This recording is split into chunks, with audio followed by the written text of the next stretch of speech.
People will see you when. That is the perfect way to start it. People will see you when.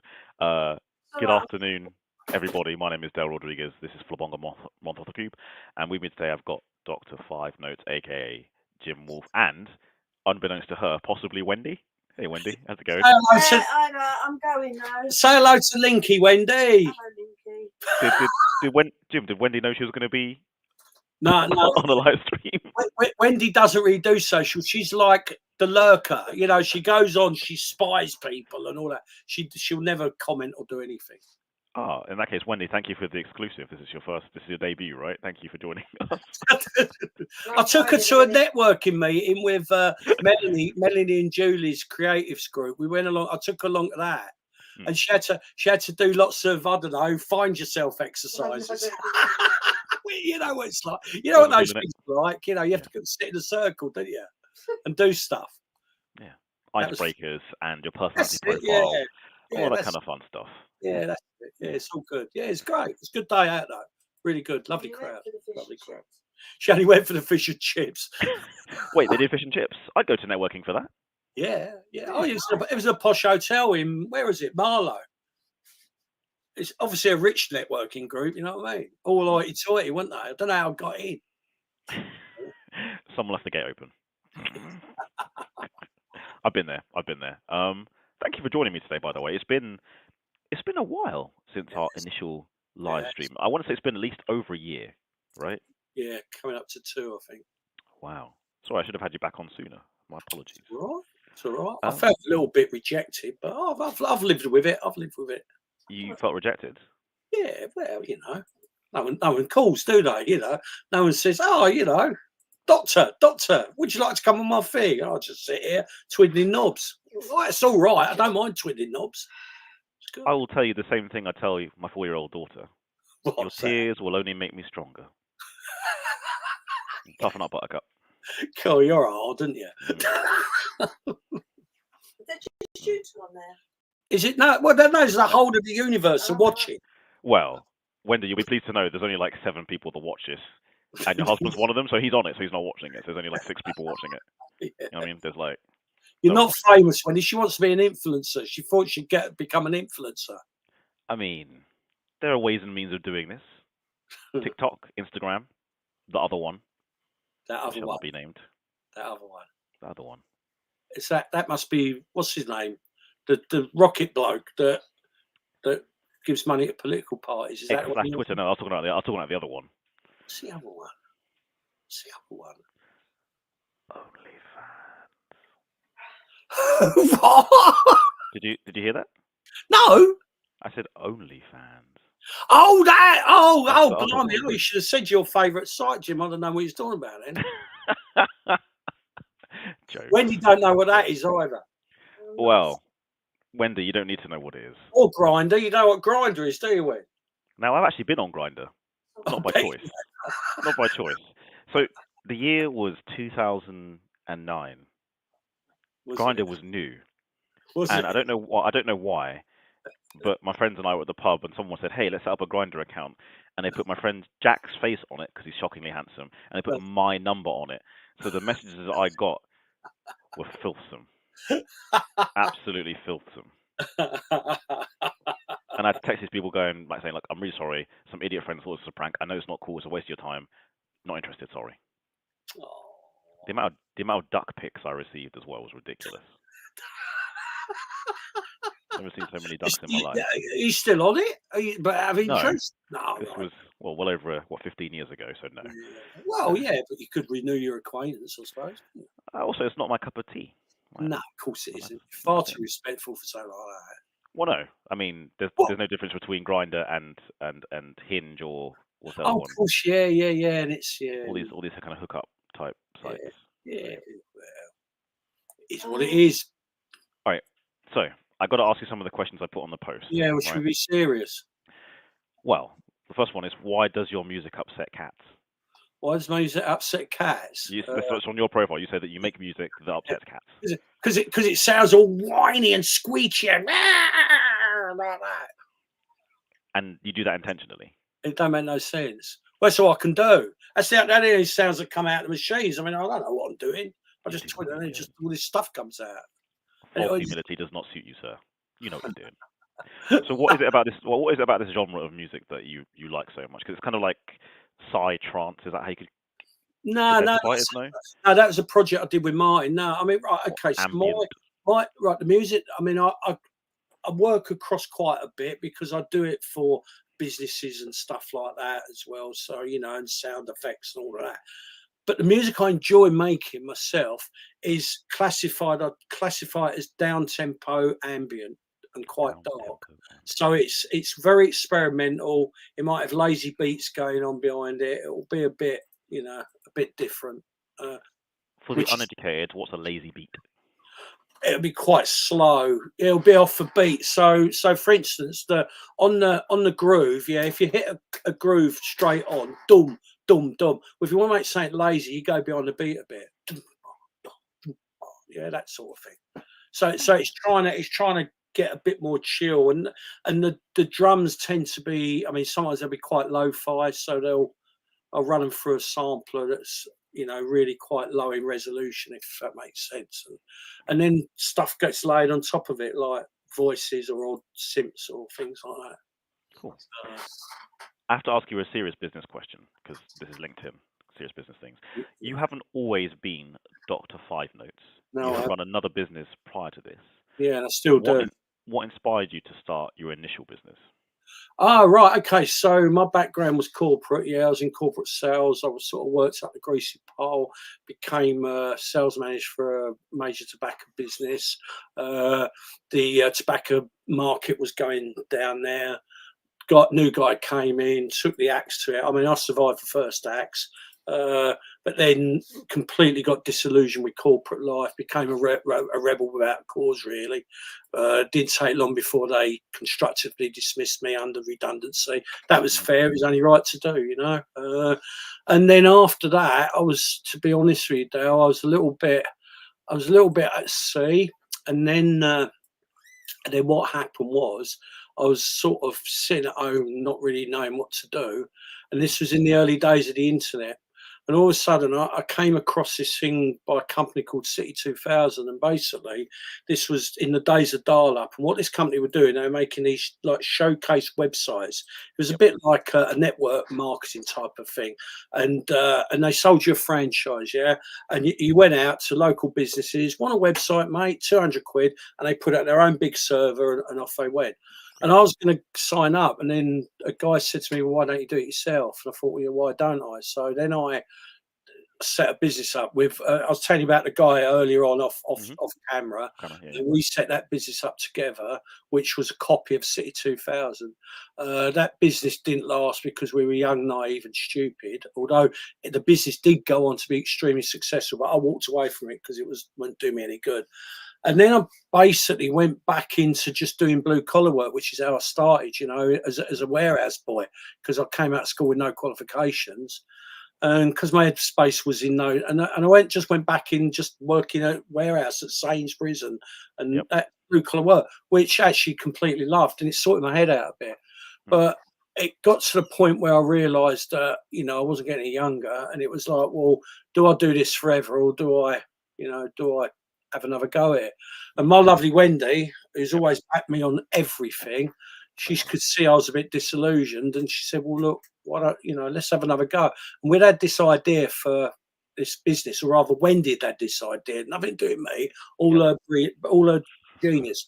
And as a business, because she found herself working at Tesco. She comes from a banking background. She found herself working at Tesco's. She was surrounded by all these women on the graveyard shift, all with families, couldn't get work to fit around her families. So she came up with this concept of trying to develop a business for working mums. And then we called it Email Mum, because the idea was, Wendy's idea was, we'll match mum's skills to demand. So it could be bookkeeping, it could be anything really. Do you want this? Email Mum. Do you want that? Email Mum. So we set the company up, and it was like, well, how do we start it? And my experience of the thing that pulled the UK super down for me, we didn't have any money coming in.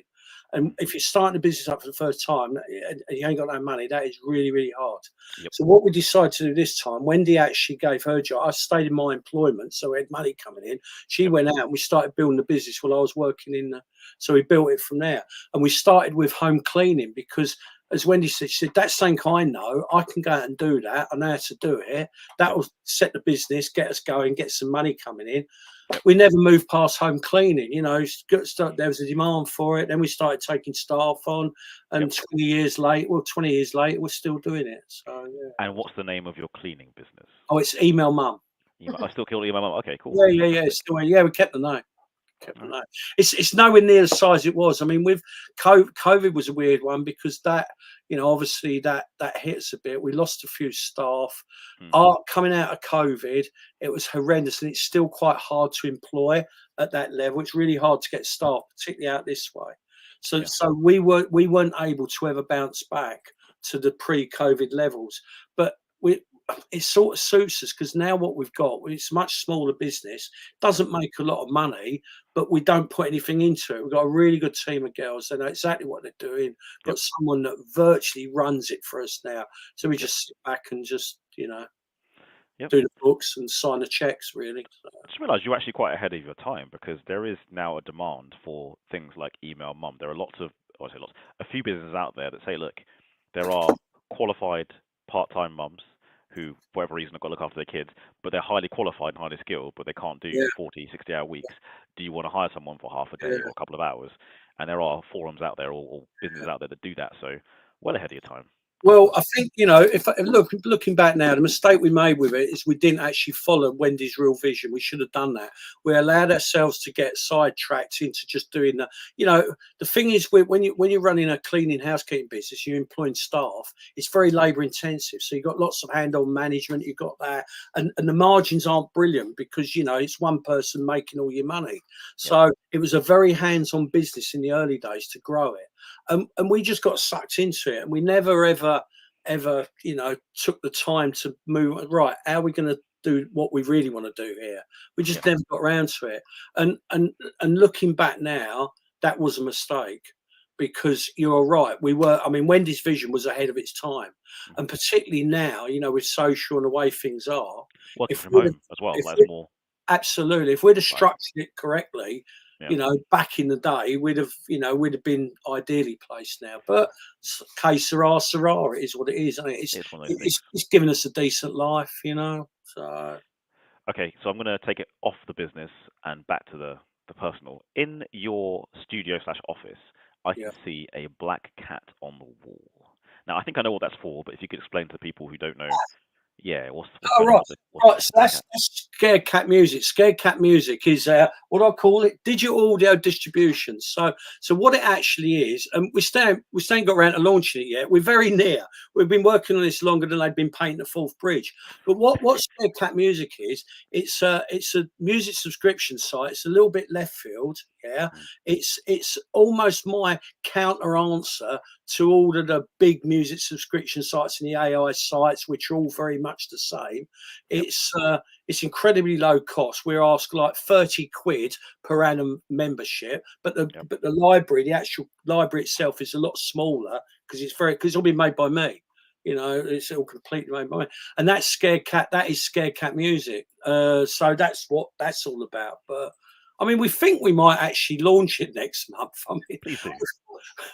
No, we haven't. She said that you launched it. No, we haven't. Because the trouble is, well, we've got a media business and we've been getting some media work. You know, things have been cut. It's really weird. You know, when you're, I don't know, things just keep. We've got things coming. So what's the media business? Oh, that's 5 Notes Media. And what 5 Notes Media does, right? So that started off, I don't know what it started off doing. I mean, the idea was, so when I first went on Linky, I went on there because basically we had the COVID thing, and I got involved in doing, I don't know if you remember, when COVID first hit, there was this spray that was being sprayed all over the London Underground with people in, like, I don't know, futuristic suits. And what it did, it was barrier protection. Right. Yeah, remember it? Yeah. I told us some of that. One of my suppliers came to me and said, "Oh, do you want to have a go at this? We've got it." And at the time, I wasn't sure where Email Mum was going. So it's like, okay, we'll jump in on it. Well, it proved to be a really, really stupid decision for me because I jumped into it without really thinking out. Anyway, the sales director said, go on LinkedIn. Yeah, you'll get business on LinkedIn. I went on LinkedIn and started sending, DMs. We all know what that does. Absolutely nothing. It annoys everybody. Yeah. Right, exactly. So, I didn't have a clue what I was doing there. So I just started doing it. But while I was on there, I realized, there's all these videos. But the thing was, this is what's really interesting. I came onto LinkedIn. My feed was nothing like a LinkedIn feed when you've got proper connections. So all I was getting were adverts from companies feeding in. I thought, oh, there's a market here. I'll start making some videos because we can make videos. So we set 5 Notes Media up. And then I started building my LinkedIn connections. But then I realized that actually this was so nuts because all my connections, none of them were a market for what I was making. Yeah, it was a real, again, the thing is with me now, I'm one of these. I don't do a lot of market research. I get a feel for something. I dive in. It either gets completely and works or it goes completely bonkers. It's just the way I am, It's worked out well for you so far. I break every rule. Some of them work, some of them don't, but it don't matter. It's all a bit of fun, isn't it? So basically, we're then on LinkedIn, and then I don't know. I just started doing, sort of stuff I was doing, and then don't ask me how this happened, but before I know it, we're starting to do some work for productions companies that do cruise ship work and stuff like that, LED videos, and I'm doing sound effects things for their shows and stuff like that. I don't know how. It came from LinkedIn. Don't ask me how. I ain't got a clue. It just happened, So the reason why I'm laughing is because not insulting anyone else's work or what they do, but there's some people on LinkedIn who are LinkedIn coaches, LinkedIn gurus. People will say that there's measurable, definable ways of getting success from LinkedIn, and then there's hear you saying, I just kind of did it and I got some stuff done. It's like the opposite of what people are saying sometimes. I find it hilarious. Okay, right. Look, I was playing it down. Right, okay. I sort of knew what I was doing, right? Because I thought to myself, right, okay, this platform, there's all these people, you've got to stand out a little bit, right? So what am I doing? I'm selling music, I'm selling media, right? So what I've got to do, I've got to create stuff that's a bit eye-catching, that is a bit different, yeah? And I've got to put it out there, and then people will stumble on it eventually, and who knows what, and that's exactly what happened. Because the very first job I got came from somebody I know, a close friend, and their boss had seen and said, "Oh, he could do. I've seen one of his videos. He could do what we're looking for." They just stumbled across one of my and in a way, I suppose that was my marketing. It was a bit like. It's very unconventional. It's almost guerrilla marketing. I'm just throwing stuff out there that is so back crazy that it has a chance of standing out. Because my theory is that if you think about it, all this social media is mass. Everything's mass, and so many people are doing exactly the same because they have to. So to stand out is difficult, and the only way to stand out in my book is you just got to throw all the rules out the window and just not even overthink it, and just whatever comes out of your crazy head, that's what you put out there. That kind of answers the next question I was going to ask you. And next question I was going to ask you is, what advice would you give to an aspiring entrepreneur? I'm about the last person to give advice to anybody.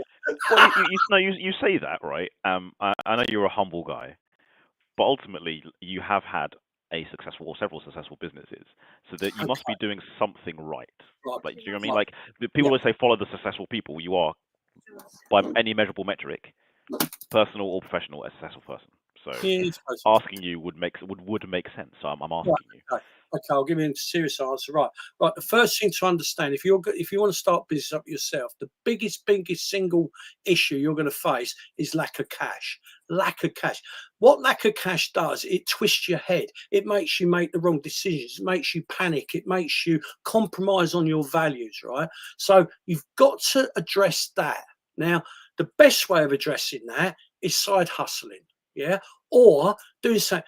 What you got to be prepared to do if you go into business yourself from a standing start, you've got to be prepared to work your backside. I mean, I play it down, but in my life, and Wendy will tell you, there are times I can be very obsessive, and I will work, if I have to, 12, 14, 16 hours days for as long as it takes. That's what I'll do, because I've got a prize in front of me and I'm going to go for it.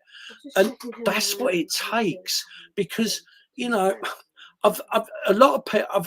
I've been involved with a few people over the years that have come here, I've done partnerships with a few people that haven't worked out because they're not prepared to graft and they're not prepared to go like that. And it's really, really tough. It's so hard. And one of the things that sometimes makes me a bit, I don't get angry, but makes me a bit disappointed is when you go on LinkedIn, you get all these guys, oh yeah, you can do this, you can do, oh, but follow your dreams. I tell you what, it's bloody tough. It's really tough.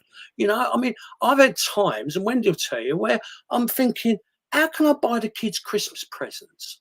How can I pay my mortgage? Now, when you've got that sort of pressure, and then you're having to make decisions, well, do I take this deal? Do I do that?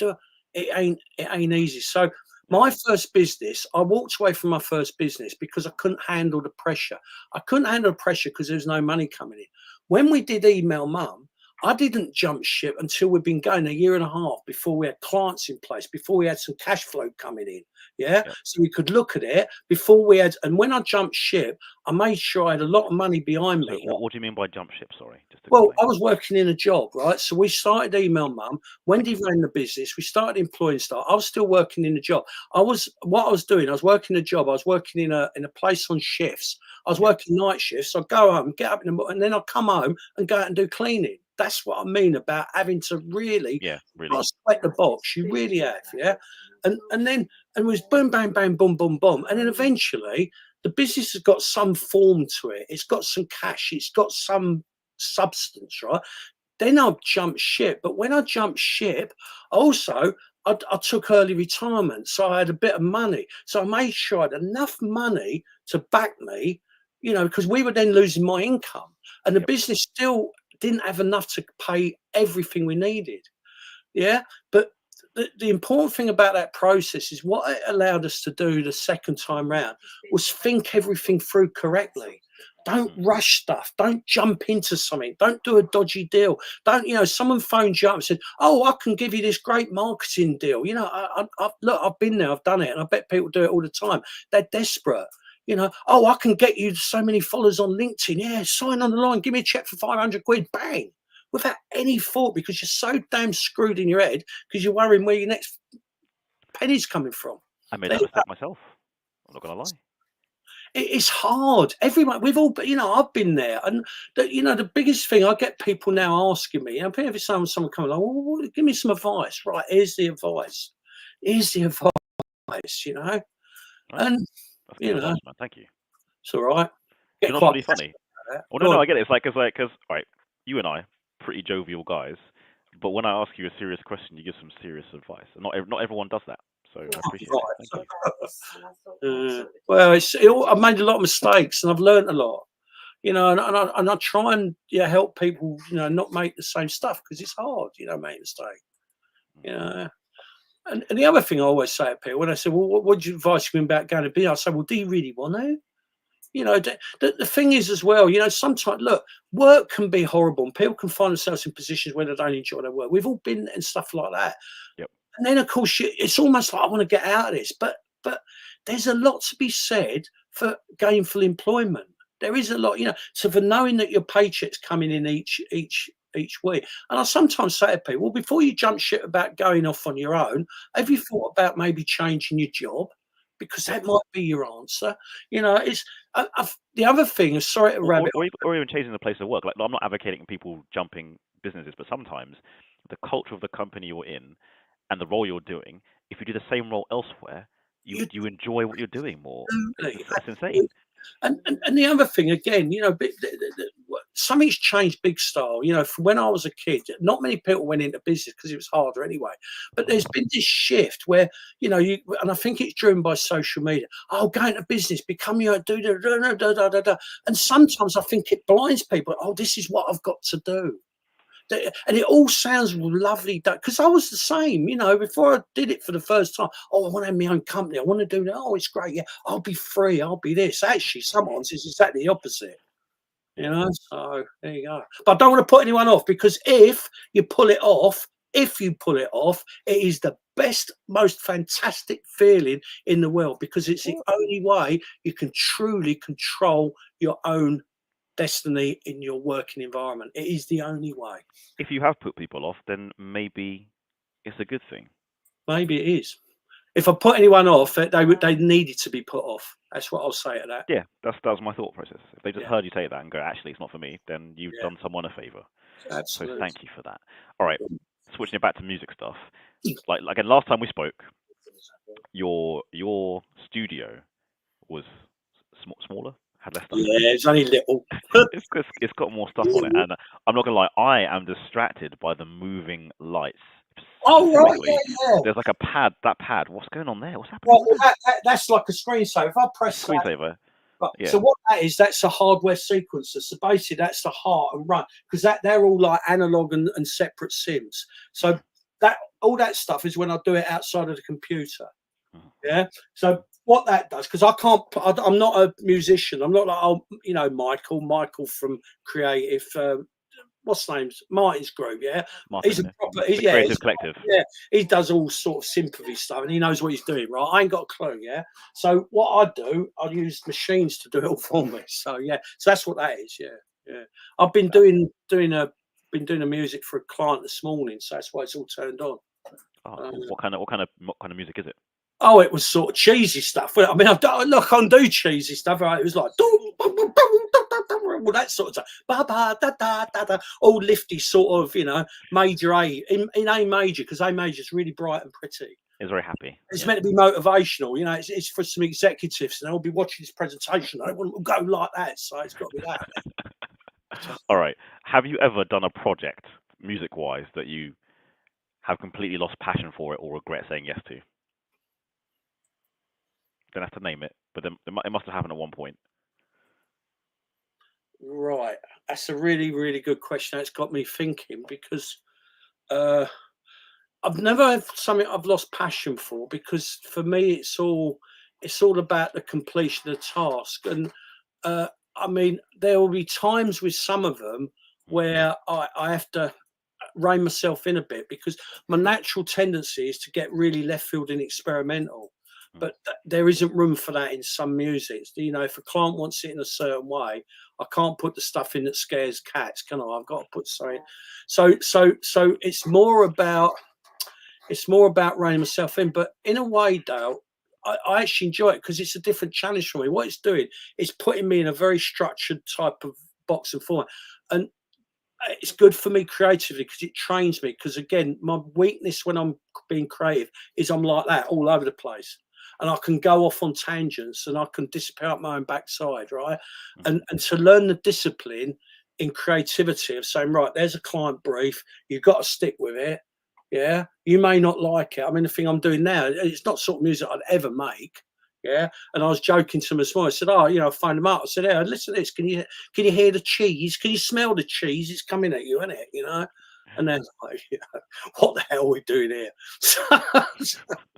But yeah, so I've never really had anything that I've the other thing when I'm making music, if I don't feel it, even with corporate, if I'll get into a project, if it's not really gelling for me, I'll just kick it out. I don't waste time. I learned early on not to waste my time when I'm composing.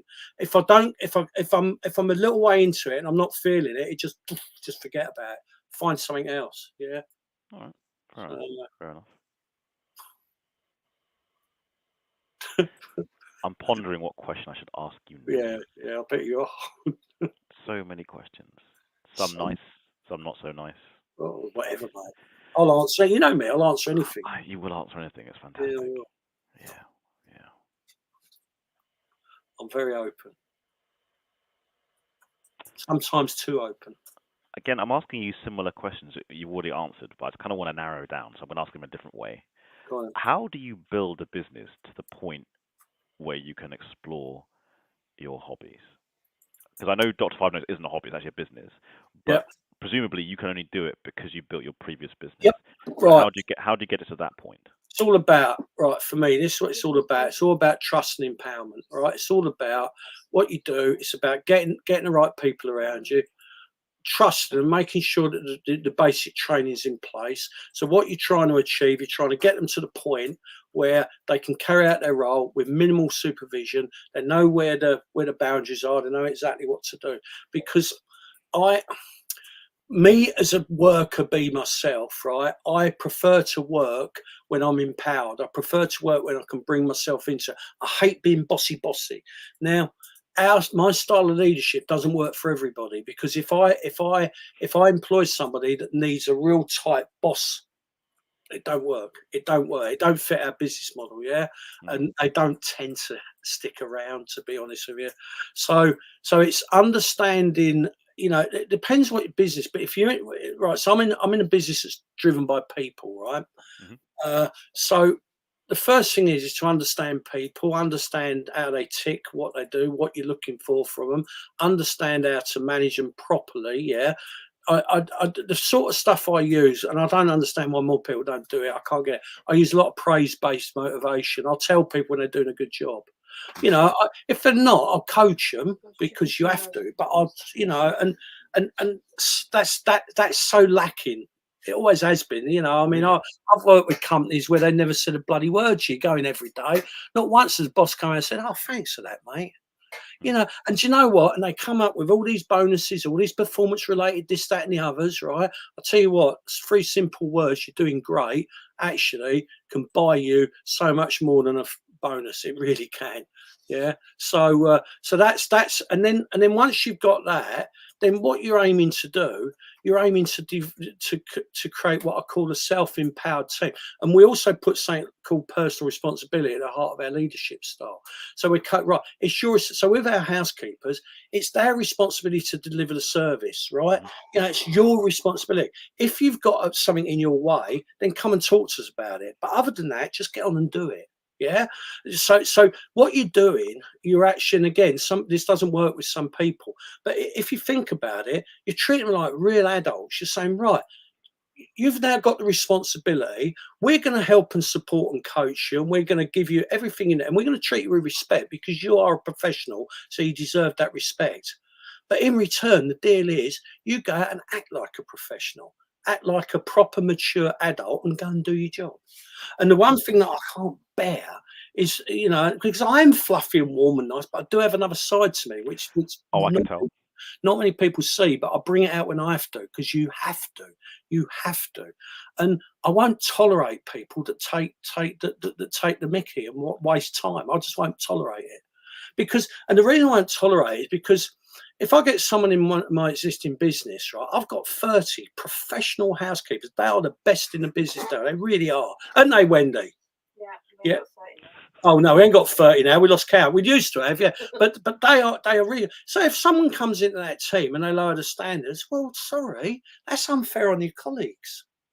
So, the choice is you either get to this standard, or unfortunately you are not right for our business. It's So that kind of leads to my next question. So you mentioned about your management style and hiring the right people.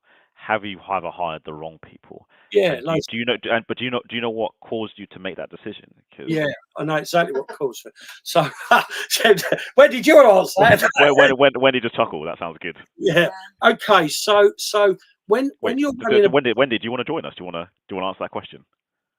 Desperation, I'll say, probably. Brilliant. Yeah. Hey, she's just saying the words out loud. Right. So when you're running a business, right, that really needs people to deliver the service, and all of a sudden you get someone resign, and you've got loads of clients that are worth a bit of money, and you're struggling to get a new housekeeper, and you can't, you get desperate. And when you get desperate, you're tempted to just take a flyer and take what you've got. Or I am, yeah. Wen's better than me at this, but over, as we've got stronger. I mean, this happened a lot when the business was growing, because again, the business, when a business is growing, it's a lot weaker, and it's a lot. Do you know what I mean? Now it doesn't matter, because we don't have to. If we can't get the right person, then we just don't take the right person. If we lose a few clients, it don't matter. It doesn't matter. But when we're in a situation where, in the early days of the business, when the balance sheet was a lot weaker and all that stuff, well, you've got to keep the thing rolling, haven't you? So that was where the mistakes came in with recruitment. Desperation. Good call, Ed. Really good call. So I'm sensing a recurring theme. Work hard and make sure you're not making decisions from a negative space, right? like you said, hiring on people's desperation, not having enough cash means you make bad decisions. So it's kind of making sure you have that security in what you're doing in the business to help you make better decisions. That's two key things I'm getting from this. Yeah, that's true. It is true. It's very, very important. But sometimes you can't have that. It really depends, you know. Even with all the best plans in the world, and you'll get things when you've got an established business. I mean, at the moment, our business is under a bit of pressure. Yeah, we're okay because, you know, we banked enough money. It don't really matter. We could walk away for it tomorrow if we had to. Yeah, but it is under a little bit of pressure, you know. So even with an established business, you can still get things happening, you know. Again, the other thing would be it's very unpredictable, isn't it? You never know what's around the corner. You just don't, you know. No, yeah, and little things like that you can't change. Like every 5 years, we usually have a new government, and you know the autumn statement's coming out in what 15 days. That's probably going to change a few things for you as a business owner, like how much tax you get to pay, NI contributions, all these little things that change and affect your profitability. I'm like that with that. You know, we spoke earlier. Well, I can't say too much, but you know that I'm on the cusp of doing another deal. I tell you what, the wrong budget scuppers that. No, I know, 100%. It scuppers it for me because the way I've had to gear it with a balance sheet and all that sort of stuff, it's like that. And it's a fine line, and I know I can pull it across the line. And if everything, but they've only got to do one thing, and the thing I'm worried about them doing, I think they might, and then. What's the thing? Can you tell us what that thing is, or will that give away what you're doing? No, it'll give it away. Okay, then that's fine. Do you mind if we change gears real quick? Yeah, do we want, mate? Okay, great. I wish I were. All right, your sound setup. Can we actually hear it right now? Is there anything you could play that we could hear through this recording, this live stream? The trouble is, it's whether you'll hear it. I mean, look, I'll do the cheesy thing, right? I was doing that's what I got set up. But whether you can hear it or not, hang on, I'll try and turn it up. Sorry about this, Wed. This is really cheesy. I warn you now.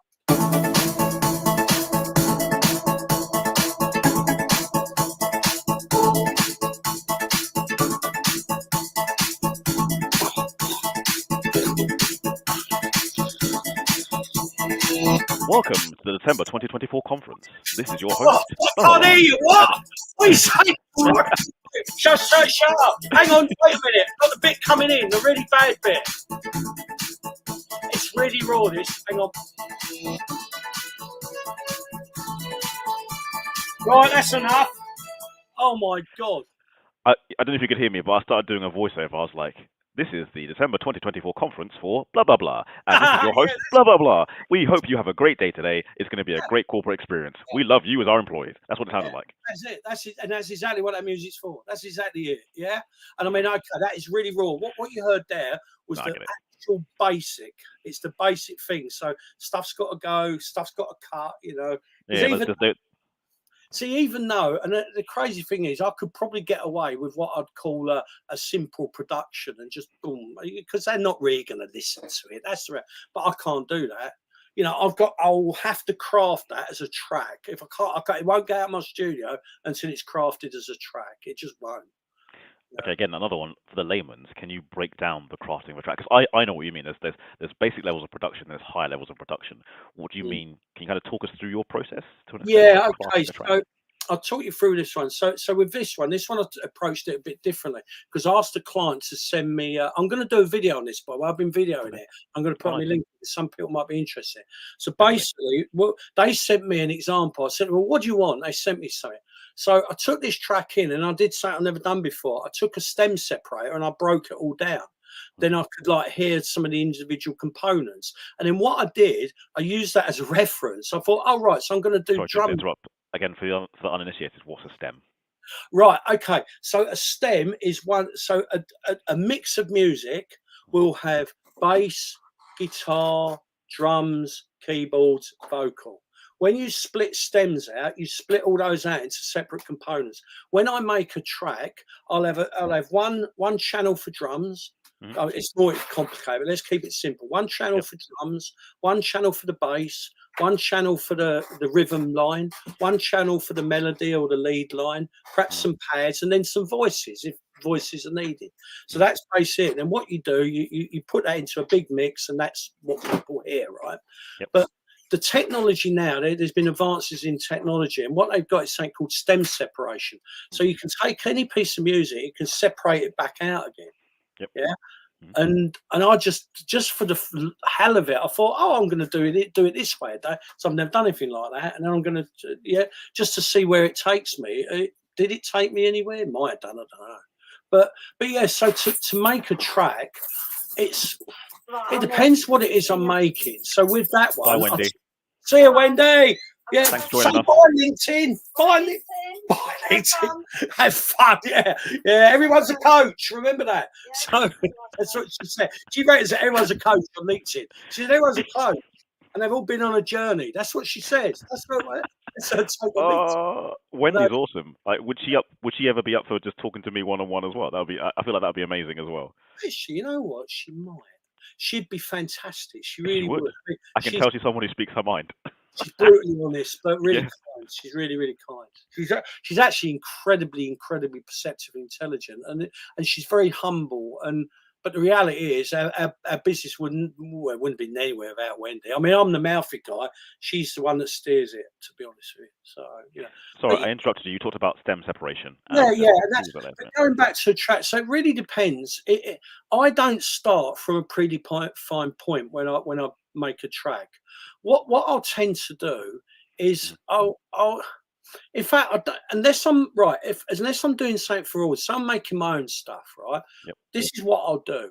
I'll just fire something up. I'll just start playing around and jamming around and just making some sounds and stuff like that. And then what will happen is something will catch my ear, and then it'll catch me, right? And that could be anything. It could be a drum loop. It could be a top line. It could be something really weird and wonderful. Yeah. And then from there, I'll build it. So depending on what that is, if it's the drum loop, then I'll build on top of that. If it's and that's sort of how I try not to be too structured in the way I make music. I try and just go with whatever's going to come out of me. And the other thing that I do, which I've learned, I work really fast, because if I don't, I start doubting myself. I start having like things like imposter syndrome. Oh, this ain't that good. Oh, let me just change this. Oh, it ain't quite right. Now I just go boom, boom, boom, boom, boom, bang. That's it. Done. On to the next one. Yeah, that's how it works. It's like that thing I did with you. Remember that guitar thing? And I put that through. I mean, that was done in about, I don't know, probably under an hour. It was just taking it. Oh, I wonder if I do this. Well, I've done something else. I put something on my feed. Went on there a couple of days ago, where a guy, John Morrow, is an installation artist. He's a wicked guy, right? And he keeps posting these little videos up with sound. And he posted this video, and I don't know, they're in some sort of like a place with lots of wheels. Just so you know, I'm looking through your feed now for this particular post. Right, it's the last one I did, and what they did, right? John's bucket. No, wait, hold on. Yeah, John's bucket. Yeah, that's John's it. Bucket. Right. That's So basically, he's in this thing, and they got these cogs turned. But what caught me, I watched this video, and there was this voice in the background, this northern voice, and it got me. The voice got me. And I thought, right. So I actually recorded that direct off LinkedIn, took it, did the stem separation, broke it all down into, and then just started throwing it through loads of things. And in about, it took me about 2 hours, I had this soundscape, which is completely nuts. I realize I've actually listened to it because like you it's not necessarily music per se, but it's like ambient. There's voices and there's kind of like different sounds in the background, like people talking in a cafe, and it's a soundscape. It's not a song per se. No, it's really cool. It's very cool. Exactly. Because again, I'm not always about making music. I like sound and I like ambience. I like that. But what will also happen? So that thing, I actually ended up doing 11 minutes of it. No one will ever hear it except John. I sent it to John. What I'll end up doing, though, I'll take bits of that and I'll bring them into other things. So I might make a proper ambient track that's got dreamy strings, and I'll just bring a bit in for some atmosphere. Yeah. So but that sort of stuff, again, it wouldn't work if I planned it. I have to freeform it. So I'm just getting all these loops. I'm just playing them. I'm getting them into various samplers. I'm getting a mix. I'm playing the mixer as I'm doing it and just recording the nonsense that comes out the other end and hoping for the best.